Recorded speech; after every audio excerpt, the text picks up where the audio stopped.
Hello viewers, welcome to technical Ben. আশা করি সবাই ভালো আছেন। তো আজকের যে ভিডিওটি নিয়ে হাজির হলাম সেটি হচ্ছে আপনি যদি গুগল নলেজ প্ল্যানে আপনার ফেসবুক অ্যাকাউন্টের লিঙ্ক অ্যাড করেন, সেটি যদি আপনার অ্যাকাউন্টে ডিসেবল হয়ে যায়, এখন সেই লিঙ্কটি আপনি কিভাবে চেঞ্জ করবেন। অর্থাৎ গুগল নলেজ প্ল্যানে সোশ্যাল মিডিয়া অ্যাড করা যায়, এখানে আপনি চাইলে আপনার লিঙ্ক কিভাবে চেঞ্জ করবেন। তো আজকের এই ভিডিওতে আমি দেখাবো। তো সম্পূর্ণ ভিডিও দেখুন, আশা করি ক্লিয়ার হয়ে যাবেন। আমাদের চ্যানেলে যদি নতুন হয়ে থাকেন তাহলে আমাদের চ্যানেলটি সাবস্ক্রাইব করুন। তো চলুন শুরু করা যাক।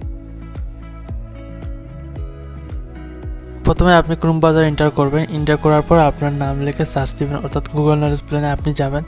যাওয়ার পর এক্সাম্পল আপনি মনে করেন এখানে দেখেন ইউটিউব রয়েছে, সো ইউটিউবে আপনি ক্লিক করুন।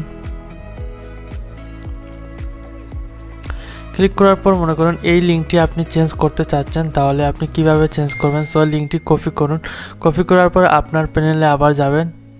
যাওয়ার পর এখানে দেখেন ইডিট, এখানে আপনি ক্লিক করবেন। ক্লিক করার পর আপনি দেখেন ইউটিউব আইকন রয়েছে, এখানে আপনি ক্লিক করবেন।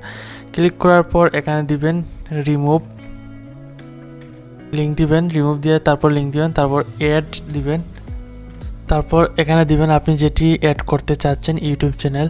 যেমন এক্সাম্পল আমার টেকনিক্যাল বেন চ্যানেল অ্যাড করতে চাচ্ছি, সো এখানে আমি টেকনিক্যাল বেন দিয়ে সেন্ড করব, তারপর গুগল রিভিউ করে এখানে চেঞ্জ করে ফেলবে।